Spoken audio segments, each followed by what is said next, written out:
Bonjour! Aujourd'hui, pour commencer cette deuxième émission de la 19e saison de Vue d'ici, on est tout près de la rivière des Hurons, près aussi des ruches de chez Fuga, puisque pour mon premier reportage, je vous présente l'entreprise Fuga qui cultive le cannabis à Stoneham. On va s'entretenir avec le fondateur Philippe Laperrière.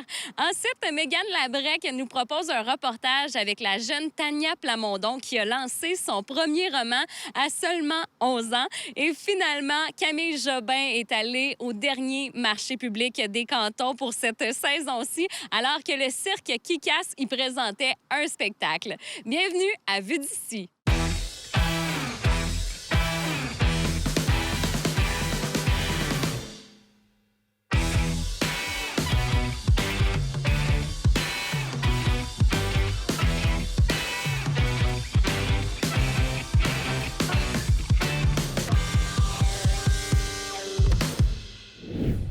Vous avez peut-être entendu parler d'une entreprise qui cultive le cannabis depuis 2 ans et demi à Stoneham, Fuga. Aujourd'hui, on rencontre le propriétaire et fondateur Philippe Laperrière et on va visiter les installations aussi. On va en apprendre beaucoup sur la culture du cannabis.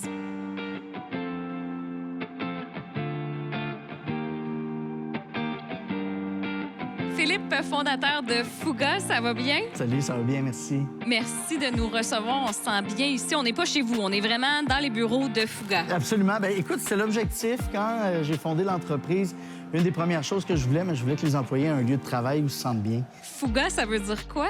Fuga, ça veut dire en vol, en latin. Écoute, quand je cherchais un nom pour l'entreprise, ça me prenait quelque chose qui ait du sens. Pour moi, une des choses les plus importantes d'une entreprise, c'est la cohérence. Je suis tombé sur Fuga, je trouvais que c'est un très beau mot, c'est doux. Ça se dit bien en anglais, en français, en espagnol. Alors, ben voilà, on a gardé le nom. Qu'est-ce qu'on fait chez Fuga? Explique-nous, c'est quoi l'entreprise? Écoute, chez Fuga, on prend soin d'abord et avant tout de notre monde, puis on cultive avec soin. On cultive du cannabis. Moi, j'ai fondé Fuga à la suite d'un accident, un grave accident de vélo de montagne. J'ai eu un traumatisme crânien, commotion cérébrale, tout le tralala.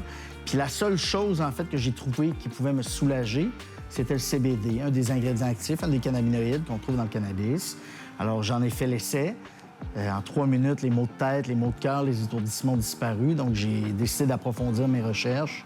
Ça doit être quand même complexe, étant donné qu'ici, au Québec, on avait peu d'expertise. Bon, il y a eu un engouement. Là, on a peut-être une trentaine d'entreprises québécoises. Mais tu es allé chercher où tes connaissances? Bien, écoute, ça a été de la lecture, de la lecture, de la lecture. Okay. Puis après ça va m'entourer. Donc, au moment où j'ai annoncé que j'allais démarrer Fuga dans la région de Québec, j'ai eu une agronome qui m'a téléphoné, une fille d'ici, Justine, qui est comme ma partner, qui depuis le début est avec moi. Donc, Justine m'a aidé beaucoup avec toutes ses connaissances agronomiques. Je suis allé chercher des gens qui se connaissaient dans le cannabis, qui ont travaillé dans des fermes légales aux États-Unis ou en Colombie-Britannique, dans l'Ouest, tout ça, pour venir m'aider à m'épauler là-dedans, parce que je connaissais absolument rien, tu sais. Quelle est la différence dans le produit que toi t'offres ici?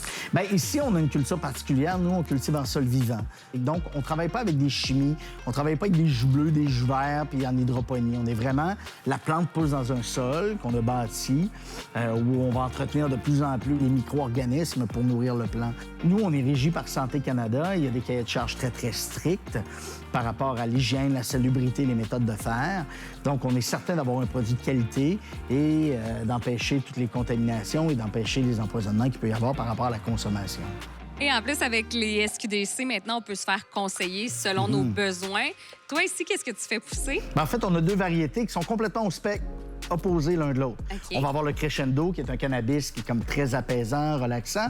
Et on a le Tropicana Cookies, qui, lui, est très activant, il est d'un mauve vif, tout ça. Mais justement, il est en fin de floraison, puis on a un cycle complet. Si tu veux, on va visiter, puis on va voir chacune des étapes. Parfait, je veux voir ça. Allons-y.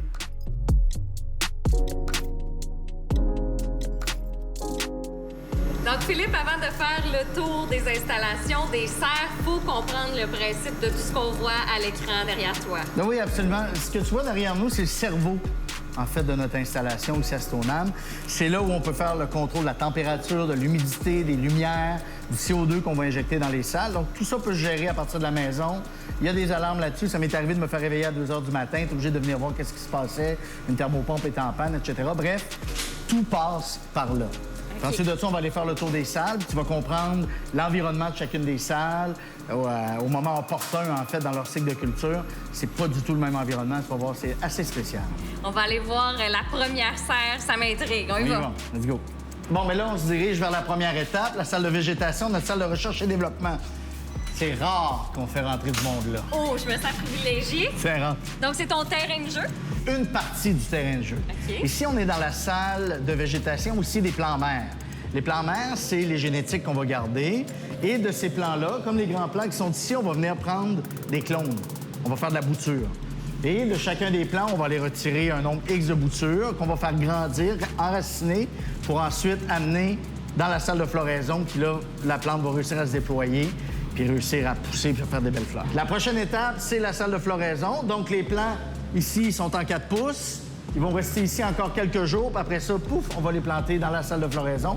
On va aller voir ça. Parfait. Donc, on avait les plants qui étaient dans les 4 pouces. On vient les planter ici dans nos lits de culture. Ici, il y a une particularité, c'est qu'on cultive en sol vivant, biologique.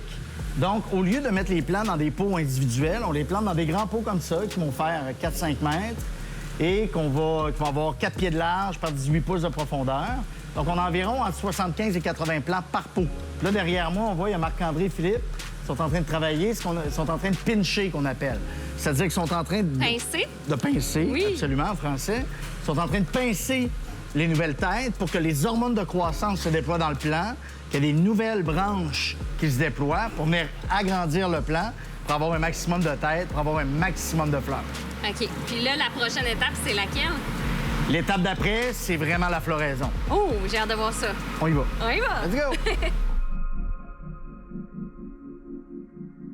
Présentement, la fleur, telle que tu la vois là, est en fin de floraison. On devrait faire la récolte demain. Elle est vraiment belle, là. C'est mauve. Super beau, tu sais, c'est mauve. Il y a beaucoup de trichomes. Les trichomes, en fait, c'est tous les petits brillants, les petits points brillants que tu vois sur les fleurs. C'est là-dedans qu'ils vont se retrouver les terpènes. Les terpènes, c'est tout ce qui fait les odeurs, les saveurs. Et tous les cannabinoïdes. Donc, THC, CBD, CBG. Donc, c'est ça qui va avoir un effet sur notre organisme. Fait que c'est comme un art, en fait. Puis chez Fuga, ben c'est ça. On cultive l'art de la culture. Faut être à l'écoute de nos plantes. Absolument. On va voir la prochaine étape. Let's go. Yes! Donc, une fois que la floraison est finie, on coupe les plants par la base, on met ça en branche unique et on va suspendre ça, en fait, pendant 12 à 14 jours. Et une fois que c'est sec, on a Elian, qui est notre responsable de produit à la post-production, qui, lui, va décider, c'est terminé. Et ensuite de ça, on vient amener ça à nos techniciens en post-production, comme Topi, Michel, Nicolas. Et là, ils vont prendre le temps de bien trimer, de tailler la fleur à la main. Donc ici, il n'y a rien qui se fait à la machine. Tout se fait au ciseau à la main manuellement pour vraiment garder l'intégrité du produit puis garder vraiment la qualité. Bon, bien, on arrive de la taille. Dernière étape, l'affinage. Donc, nous, on va laisser le cannabis ici vieillir dans des chaudières comme ça. Donc, une fois qu'il a été trimé, entre 12 et 14 semaines, il y a un employé qui va venir 1 à 2 fois par jour pour venir burper, qu'on dit. C'est-à-dire ouvrir le récipient, faire respirer le cannabis entre 15 minutes et 1 heure. Et après ça, on va le refermer et va le replacer sur la tablette. Puis, Anne, je vais te montrer de quoi ça a l'air maintenant. Ça, c'est un cannabis qui est prêt à être commercialisé. Fuga, d'abord et avant tout, c'est une marque, hein? C'est des valeurs, c'est une passion, c'est de transmettre ça. Mais c'est aussi d'avoir 5 à 8 lieux de culture un peu partout à travers le Canada. On est déjà en discussion pour en démarrer d'autres. OK. Et de continuer à offrir un produit de qualité, mais toujours à échelle humaine. On ne sera jamais une grosse usine ou des grosses installations. Ça va rester petit comme ce qu'on vient de visiter aujourd'hui parce qu'on veut prendre le temps de bien faire les choses. Puis on n'est pas là dans un souci monétaire et juste faire de l'argent. Moi, cette plante-là, elle m'a aidé à me sortir d'un traumatisme crânien, une commotion cérébrale.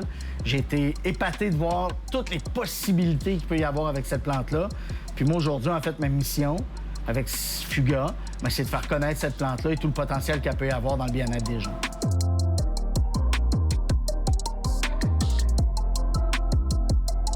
Ça a été très éducatif de rencontrer Philippe Lapierrière, fondateur de Fuga. Et je vous invite aussi à suivre leurs réseaux sociaux, Fuga, Facebook et Instagram. Plusieurs articles très intéressants sont partagés. Si vous avez de l'intérêt pour le cannabis, il est fortement conseillé de rencontrer un professionnel de la santé pour voir si ça vous convient. Et en terminant, Fuga va remettre 1 % de ses revenus bruts à des projets structurants à vocation environnementale ou sociale. Merci beaucoup. Tania Plamondon a le désir depuis quelque temps d'écrire un roman. Et c'est finalement en mars 2021, à l'âge de seulement 11 ans, qu'elle a sauté à pieds joints dans le projet. Aujourd'hui, j'aurai le plaisir d'aller la rencontrer dans sa demeure pour plonger dans son univers et surtout découvrir Sœur de cœur. Je me présente, je m'appelle Tania Plamondon, j'ai 11 ans et j'écris depuis que j'ai l'âge de 9 ans. Et j'ai récemment publié mon premier roman jeunesse, Sœur de cœur 1, Jamais sans toi, en mars dernier. Moi, j'ai pas vraiment de moment spécifique où que j'écris. C'est plus quand l'inspiration vient. Mais mon inspiration, elle est un peu différente, je dirais, des autres écrivains. Moi, les idées, je les ai déjà souvent dans ma tête pour l'écriture de Sœur de cœur. Mais mon inspiration, c'est plus quand que j'ai le goût d'écrire puis que je sens que je vais aimer ça écrire à ce moment-là. Comment est-ce que l'écriture est arrivée dans ta vie? L'écriture, ça a commencé avec une activité que ma mère a découvert à ma bibliothèque. Ça s'appelle l'écriture d'un livre dont tu es le héros. C'est un livre que j'ai écrit avec plusieurs autres jeunes d'école maison. Puis ensemble, ça fait une histoire que tout le monde écrit un peu bout à bout. De quoi est-ce que ça parle exactement, ce roman-là? C'est des deux sœurs presque identiques qui s'aiment plus que tout au monde. Il y a Clara qui a 13 ans et Jade qui a 12 ans. Clara, elle adore la danse, elle en fait depuis qu'elle est toute petite. Elle vit un peu d'intimidation à cause qu'elle est un peu timide, elle n'est pas comme les autres. Tandis que Clara, Jade, elle est très extravertie. Tu as été en mesure, en l'espace de quelques mois, d'écrire un livre de juillet 2020 à octobre 2020. C'est quoi la fierté qu'on a quand finalement on écrit le dernier mot de notre histoire? J'étais vraiment fébrile. Mais le bout que j'ai vraiment été comme wow, c'était quand j'ai reçu ma première copie de livre. Ça, c'était vraiment comme je l'ai là devant moi, je le tiens. C'est tout mon art, c'est tout moi qui l'ai créé. C'est comme moi, dans ma tête, ça faisait j'ai hâte de voir toute la série dans mes mains. Ah ouais, tant que ça! Tu avais déjà un planning de... Il va y avoir plus de livres et il va y avoir une suite à Sœur de cœur. Oui, vraiment. Avant de commencer Sœur de cœur, je savais déjà qu'il allait avoir 8 tomes de la série. Je compte environ 8 tomes. Je sais pas si ça va être 7 ou 8.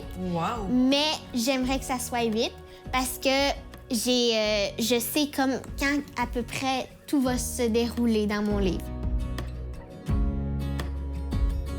Avant d'avoir la copie finale de ce livre-là entre les mains, il faut que tu passes par plein d'autres étapes, qui est l'auto-édition. Et c'est un peu ce que tu as fait. C'est un processus qui est quand même assez complexe. Tu as commencé au mois d'octobre 2020 et ça s'est étalé jusqu'au mois de mars 2021. Parle-moi un peu des étapes par lesquelles tu es passée. Les étapes après l'écriture, dans le fond, je l'ai passée pour la correction. C'est une jeune fille de l'école à la maison qui avait 15 ans quand elle a corrigé mon livre.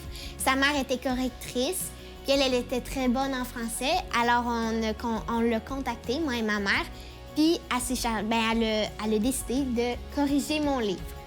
Mais après avoir fait la 3e correction, moi et ma mère avons remarqué qu'il restait encore quelques fautes. Alors, je voulais pas publier mon premier livre avec des fautes d'orthographe. Disons que ça n'aurait pas très bien passé. Mais c'est à ce moment-là qu'on a décidé de contacter ma tante. C'est une perfectionniste, puis elle est très bonne en français. Alors, elle a accepté de faire la supervision de la correction de mon livre, et cela gratuitement. Ouais. Ensuite, il y a eu le graphiste pour la page couverture puis toute la formulation intérieure du livre. Fait que là, j'ai aperçu qu'il restait encore quelques petites fautes. Fait qu'on a recontacté le graphiste, il s'est chargé de ça, puis j'ai reçu toutes mes copies. Joanne, vous êtes la maman de Tania. Vous êtes aussi la personne qui a épaulé Tania dans son processus d'édition, d'auto-édition de son livre. Quel a été votre rôle là-dedans? De l'épauler, c'est certain qu'elle ne savait pas dans quelle aventure elle se lançait. Mais c'était de pas à pas de lui indiquer, on peut prendre tel chemin. On a eu beaucoup de dialogues, beaucoup de discussions, mais à chaque pas, je tenais à ce que ce soit elle qui fasse le cheminement. Pour moi, ça fait partie de l'école à la maison. C'est d'un apprentissage. Après l'auto-édition, après la publication de ce livre-là, évidemment, il faut l'envoyer dans les librairies et surtout dans les bibliothèques. Comment est-ce que ce processus-là, ça s'est passé pour toi? Dans le fond, j'ai appris qu'il fallait que je passe par une librairie agréée pour que les écoles et les bibliothèques puissent acheter mon livre et que les jeunes puissent les lire. Fait que là, j'ai passé par une librairie qui s'appelle la librairie La Liberté. Et finalement, tu as fait le lancement en juin. Comment est-ce que tu te sentais de présenter ce livre-là à tes lecteurs et surtout à ton entourage? J'étais très excitée, mais aussi, j'avais hâte que mon livre se fasse connaître un peu plus pour que je puisse continuer l'aventure de Clara et Jade parce que, faut pas se le cacher, sans financement, ça tombe un peu dans l'eau. Et là, dis-moi, c'est quoi les prochaines étapes? Où est-ce que tu te vois avec cette série-là? Je sais que tu as peut-être des projets d'aller présenter tes livres dans les écoles pour inspirer les jeunes? Oui, j'aimerais ça. C'est ma mère qui m'y a fait penser. J'aimerais ça aller dans des écoles puis présenter mon roman comme j'ai fait à une représentation à la Bibliothèque Lac des Plages à Gatineau, où que j'ai présenté ma petite vie à moi et l'histoire de tout mon livre. Puis ça, j'aimerais vraiment ça, pouvoir donner toute cette information-là aux jeunes et de pouvoir inspirer non seulement pour l'écriture d'un livre, mais aussi pour plusieurs autres projets qui pourraient ainsi réussir. C'est quoi le sentiment qui vous habite en tant que maman de savoir que votre fille a le potentiel d'écrire? C'est une fierté, c'est certain. Je peux pas m'en cacher là, que je suis fière. Elle aimerait devenir écrivaine. J'ai dit, c'est déjà en place. Faut juste laisser la vie s'écouler, puis ton rêve va se réaliser. Là. Il est déjà en place, ton rêve. Le premier tome de la série Sœurs de cœur de la jeune autrice de Stoneham, Tania Plamondon, est présentement disponible en vente sur bouquinbec.com. Si vous avez envie de suivre les aventures de Clara et Jade, on vous invite à vous procurer ce roman jeunesse. D'ailleurs, gardez l'œil ouvert parce que le deuxième tome, Amour et déboire, sortira dès l'automne 2021. Et d'ici là, c'est le temps de vous procurer ce livre-là. Et pour suivre, évidemment, les aventures de Tania Plamondon, on vous invite à suivre sa page Facebook Sœurs de cœur. Pour terminer la saison d'été en beauté, la municipalité de Stoneham a organisé plusieurs spectacles de cirque, le tout sur un camion de rue offrant un service de bar et de restauration. Numéros d'équilibre et d'acrobatie étaient au rendez-vous. Nous avons eu la chance de rencontrer les fondateurs du cirque Kick-Ass et nous vous présentons aujourd'hui des images inédites du spectacle ayant eu lieu le 16 septembre dernier.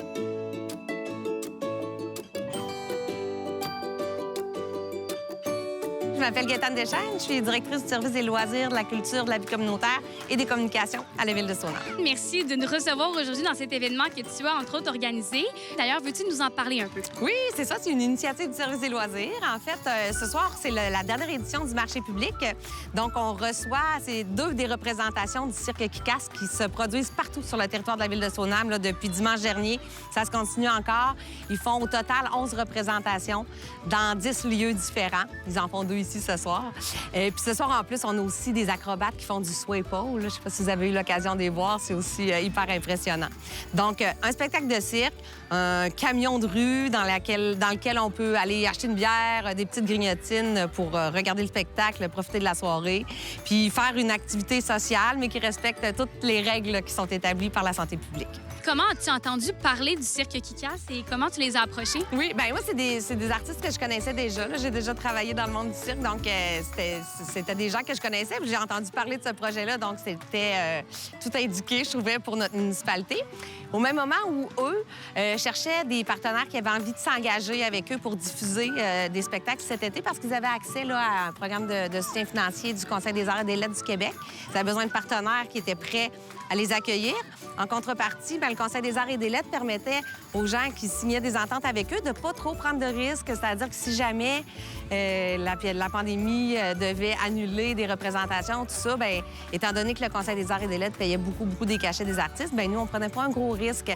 Fait qu'on était très ravis d'être ce partenaire-là. Puis finalement, ils ont eu le soutien là, qu'ils voulaient. Donc, ça leur a permis là, de jouer chez nous là, 11 représentations quand même.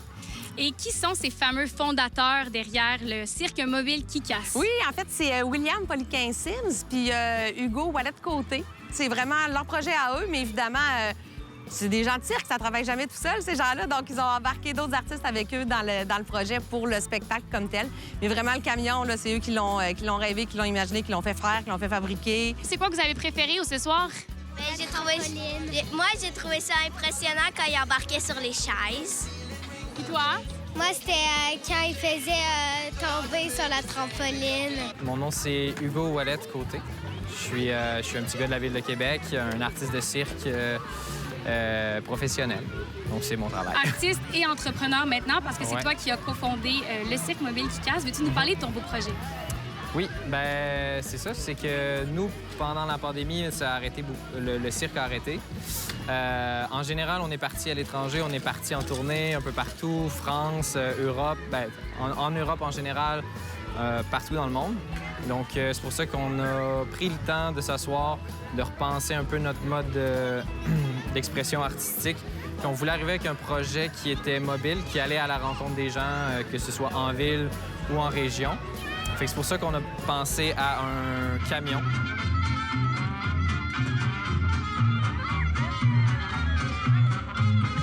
Le spectacle arrive, le camion peut se déployer, puis on voulait aussi intégrer la discipline du trampo-mur là, dans tout ça. Fait avoir la trampoline qui vient se fixer en avant, comme ça les acrobates peuvent sauter du toit, puis le toit nous sert de scène aussi en même temps. Fait que c'était un peu un tout en un. En plus, on a joint à ça le service de bière et on veut éventuellement joindre aussi le service de restauration.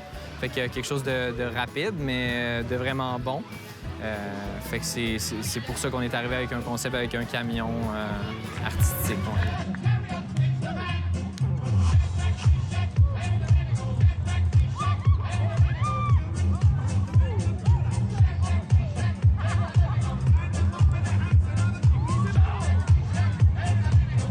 Arriver avec une panoplie de possibilités avec ce projet-là, que ce soit pouvoir faire 3 spectacles dans la même municipalité, mais à des endroits différents, ou que ce soit pour un party de bureau ou pour des événements plus privés, que ce soit mariage, divorce ou peu importe.